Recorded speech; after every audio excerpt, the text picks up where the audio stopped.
여기까지 이제 소프트웨어 아키텍처에 대한 사전적 의미의 정의고요. 이제 소프트웨어 아키텍처에 대해서 방법론이라고 정의해놨는데 방법론까지는 아니고요. 가장 유명한 어떤 그 소프트웨어 아키텍처에 대한 수행 방법 혹은 정의 혹은 모델이라고 했죠. 모델이라는 표현이 더 정확하겠네요. 아키텍처 모델들에 대해서 가장 대표적인 게 이런 게 있더라. 어떤 게 있는지에 대해서 간략하게 한번 소개를 해드리고 향후 진행되는 아키텍처라는 활동들이 좀 겉에 있는 그 가장 큰 모습들은 이런 모습이구나 하는 형태에 대한 이해를 돕기 위해서 작성했던 내용입니다.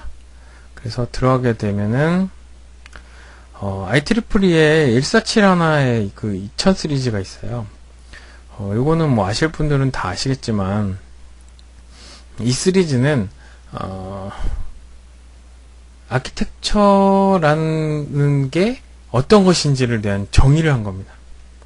즉 아키텍처는 어떠어떠한 부분이 있어야 되고 이 부분은 어떠어떠한 내용이다라는 정의예요. 제가 앞에서 얘기했던 문장으로의 정의가 아니라 아키텍처를 아키텍팅한 정의입니다. 아키텍처라는 걸 아키텍팅한 즉 쉽게 말해서 명세를 위한 메타모델이라고 좀 표현을 돼 있는데 즉 메타모델인 거죠. 그러니까 아키텍처를 위한 아키텍처에 대해서 정의를 해놓은 겁니다. 그래서 쉽게 자세한 내용은 책을 좀 참고하시고요. 그리고 인터넷에 치면 뭐 어마어마한 자료들이 있거든요.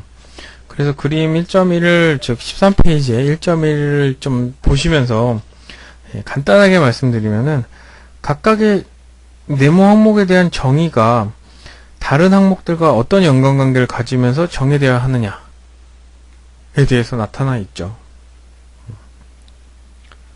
스테이크홀더, 뷰포인트, 뷰, 모델, 시스템과 아키텍처의 관계, 여러가지 환경들에 대해서 정의를 하고 있어요. 그리고 그 관련된 기본적인 내용들을 정의하고 있습니다. 그래서 1471를 만든 그 목적은 소프트웨어 중심적인 시스템, 즉 소프트웨어 시스템이라고 보통 얘기를 할 수 있는데요. 이걸 만들 시점에는 소프트웨어만의 시스템이라고는 생각을 많이 안 했고요.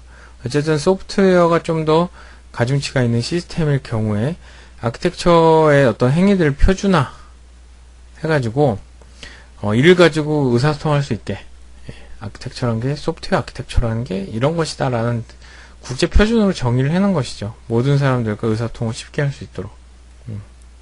그래서 부가적으로 품질과 가격까지 보장할 수 있는지는 잘 모르겠지만 어쨌든 품질 수준을 보장할 수 있게끔 하는 그런 역할을 한번 해보자 라고 소프트웨어 아키텍처라는 거는 이러한 것들을 가지고 있어야 한다 라고 정의를 해놓은 겁니다. 그래서 보시게 되면 굉장히 내용이 좀 없어요. 왁관점에 어떤 활동들, 어떤 것들에 대한 정의, 소프트웨어 아키텍처는 이래야 되고, 뷰는 이래야 되고, 뷰포인트는 이래야 되고, 이런 모델은 이래야 되고, 이런 내용들만 정의하고 있지만, 실제적인 방법이나 이제 구체적인 실험 방안, how to에 대해서는 다루고 있지 않습니다. 국제 표준의 대부분이 그렇듯이 왁관점의 내용들만 정의를 하고 있어요. 이제 이러한 기본을 가지고 이제 쭉 소프트웨어 아키텍처 혹은 소프트웨어 개발에 대한 내용을 진행을 할 때 결론적으로 가장 최근에 나오는 게 이제 EA죠, EA. 한 번씩 다 들어보셨을 겁니다. 엔터프라이즈 아키텍처라고 해서 엔터프라이즈 전사 아키텍처라고 보통 얘기합니다. 우리나라 말로 바꾸면 조금 이상한데 결론적으로 정사 아키텍처라고 얘기를 하고요. 전사 아키텍처는 이제 그 전에 여러 가지 굉장히 소프트웨어 아키텍처를 정의하고 소프트웨어 개발에 대한 정의하는 여러 가지 방법들이 있어 왔지만 거의 가장 이제 마지막이죠, 이게. 그래서 거의 프레임워크입니다. 프레임워크에 가깝고요. 플랫폼보다는 프레임워크의 느낌이 강하고요. 프레임워크와 플랫폼은 뭐 구별 방법이나 여러 가지 다양하게 뭐 쓰고 있지만, 그래서 EA라는 어떤 형태로 최종적으로 정립이 됐다라고 이해해 주시면 될 것 같아요. 소프트웨어 아키텍처를 만드는 모델이 EA로서 정의가 됐다라고 이해해 주시면 되고요. 중요한 거는 EA의 시작은 뭐 1980년대부터 자그만이라는 개념을 IBM 쪽에서 만들어냈거든요. IBM에서 유명하신 분이었습니다. 그래서 IBM에서 자그만 프레임워크라는 것들을 만들어내면서 각각의 부처, 즉 특히 미국 연방정부나 미국 뭐 국방부나 이런 데서 이런 형태들을 차용하기 시작하면서 굉장히 발전이 많이 됐죠. 그래서 최종적으로 전사 아키텍처라는 어떤 개념들, 전사 아키텍처라는 형태로 정의되기 시작했고요. 이 전사 아키텍처라는 형태의 세부 형태들로 굉장히 많은 내용들이 있습니다. 예를 들어 뭐 제일 유명한 게 토가프의 프레임워크이 오픈그룹 프레임워크이라고 보통 얘기를 하거든요. 오픈그룹 프레임워크의 토가프인 전사 아키텍처가 제일 유명하죠. 뒤에 가서 좀 자세히 말씀드리겠고요.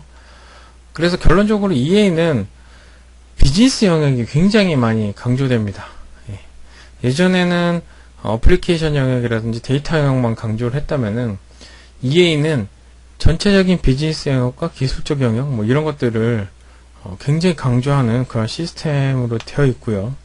이 책에서의 예는 우리나라 행안부에서 진행하고 있는 EA 프레임워크를 기반으로 설명을 해드리고 있어요. 그래서 정보진흥원 쪽에서 작업한 내용을 기반으로 해서 말씀드리고 있고요. 우리나라 그 EA 모델은 지금까지 나온 EA의 대부분의 내용들을 다 포함하고 있습니다. 그래서 거의 최종 판이라고 보시면 되고요. 모든 개념을 다 정리하고 모든 개념을 다 건드리고 있기 때문에 EA 쪽의 입장에서 아키텍처를 볼 때는 요 자료들이 굉장히 좋은 자료가 됩니다. 그래서 EA는 어떻게 보통 접근을 하냐면 가장 중요한 게 현재 시스템이라는 as is 모델을 정리하고요. 그 다음에 to-be를 정리합니다. 이렇게 아키텍처에 대해서 정리하도록 되어 있어요. 가장 심플하게 얘기한다면. 그래서 현행 아키텍처, 목표 아키텍처 이런 얘기들을 하게 됩니다. 즉 현행 아키텍처에서 목표 아키텍처로 가기 위한 여러 가지 내용 그것들을 어떻게 얘기하느냐, 즉 비즈니스적인 시각과 IT 조합을 통해서 표현을 하게 되고요. 마찬가지로 조직 프로세스라든지 정보 시스템, 구조, 기능 뭐 이런 것들 조직이 전략적 목표를 행동하도록 방향을 제시한다 라고 되어 있죠. 그래서 지금 16페이지 그림 1.1을 보시게 되면은 크게 EA는 크게 이렇게 구성되어 있다라고 이해하시면 돼요. 참조 모형이라는 부분이 있고요. 참조 모형이라는 항목이 있고 성과 참조 모형, 뭐 업무 참조 모형, 서비스 참조 모형, 데이터 참조 모형, 기술 참조 모형 이렇게 구성이 되어 있죠. 16페이지를 보시게 되면은 그리고 그 밑에 아키텍처라는 부분이 있습니다. 아키텍처도 뭐 as is와 to be를 기반으로 하되 그 밑으로 아키텍처에 대해서도 굉장히 5가지의 아키텍처로 구분을 합니다. 그래서 흔히 얘기할 때는 뭐 BA 업무 아키텍처, 뭐 AA 어플리케이션 아키텍처, DA 데이터 아키텍처, 뭐 TA 기술 아키텍처, SA 보안 아키텍처 이렇게 얘기를 보통 많이 하고요. 흔히 여러분들이 설계에 해당되는 내용을 다룰 때는 AA와 뭐 DA 즉 어플리케이션 아키텍처와 데이터 아키텍처 정도에 대한 내용을 주로 개발자분들이나 아키텍트들이 다루게 된다라고 이해하시면 됩니다. 예. 흔히 생각하는 아키텍처보다 EA는 더 폭넓은 부분으로 다루고 있는 모델이다 라고 이해하시면 될 것 같아요. 그 구체적인 내용은 좀 더 책이나 이런 내용들 보시면서 이해하시면 되고요.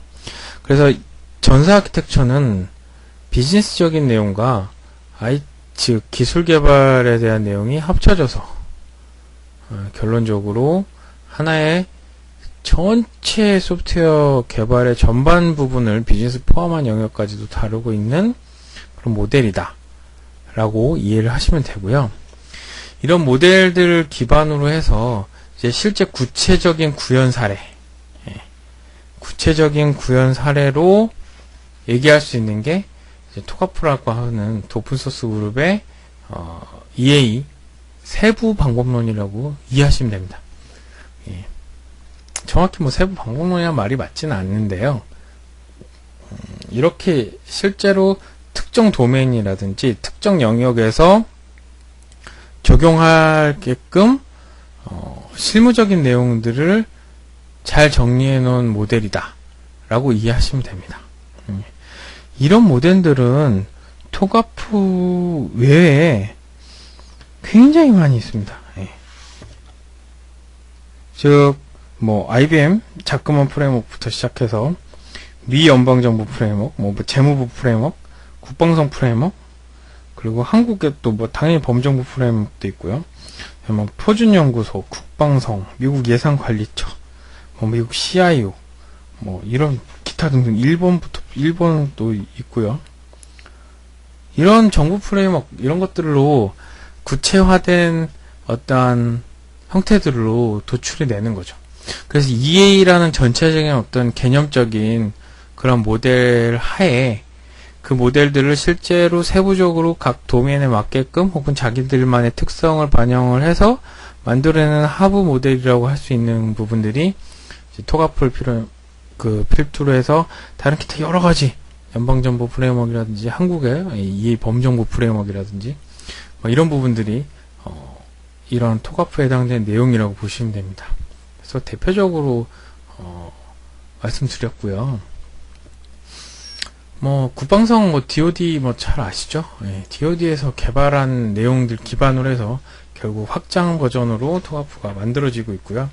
토가프가 가장 유명한 이유는 잘 관리되고 있습니다, 사실. 그리고 굉장히 다양한 그 개발업체 혹은 다양한 방법론들과 계속적인 퓨전이라고 하긴 좀 그렇죠.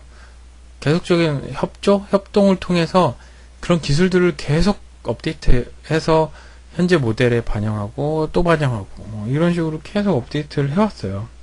그렇기 때문에 토가프가 가장 유명해지고 또 많이 어떤 좀 범용성을 갖게 되면서 여러 가지 부분에 대해서 리딩을 하고 있는 게 사실이죠. 예. 그래서 자세한 내용이나 이런 것들도 토가프는 엄청나게 많은 또 자료가 역시 있습니다. 예, 잘 돼 있어요. 그래서 그런 부분들을 보면서 좀 파악을 하게 되고요. 쉽게 얘기해서는 EA의 개념의 실무 수행 지침법이라고 이해하시면 되고요. 그 중에 가장 대표적인 게 토가프이고, 토가프 안에는 뭐 개발방법에 대한 지침으로서 ADM 이 있고, 그 다음 기술 참조 모델, EA에서는 참조 모형이라고 얘기하고 있는 참조 모델이죠. 이런 부분이 있고요. 그 다음에 표준 저장소를 제공을 해서 EA에서는 뭐 관리 체계라든지 활용 시스템에 해당되는 내용들이 표준 저장소라고 보시면 됩니다. 그래서 기술이라든지 표준 문서라든지 이런 형태라든지 이런 것들을 여기서 제공한다 라고 보시면 되고요. ADM 같은 경우는 이제 16페이지, 20페이지죠. 20페이지 1-6 그림을 보시게 되면 ADM에 대한 그 절차나 방법론 순서들이 이렇게 돌아가고 있구나 라는 걸 알 수 있습니다. 그래서 순선 절차에 대해서는 관련된 책자를 참고하시고 지금 본 책자에 있는 내용 정도로 이해하시면 큰 문제가 없을 것 같아요. 네. 그리고 마찬가지로 다른 혹시 뭐 EA 쪽 방법론을 보시더라도 EA라는 그 큰 개념 하에서 세부적으로 이렇게 수행을 하고 있구나 라는 방식으로 이해를 하시면 됩니다. 그래서 토가풀 EA라고 하셔도 돼요. 그리고 뭐 다른 기타 프레임워크들도 EA 방법론이다 라고 얘기할 수도 있습니다. 결론적으로 그러한 여러가지 프레임워크들이 EA 기반으로 구성되어 있다 라는 걸까 핵심인 거죠. 여기까지 해서 전사 아키텍처에 대한 그런 개념 그리고 그거에 대한 실제적인 수행 방법인 뭐 토가프에 해당되는 내용으로 아키텍처를 수행하는 방법론이 어떤 것이다 라는 거를 말씀드렸고요.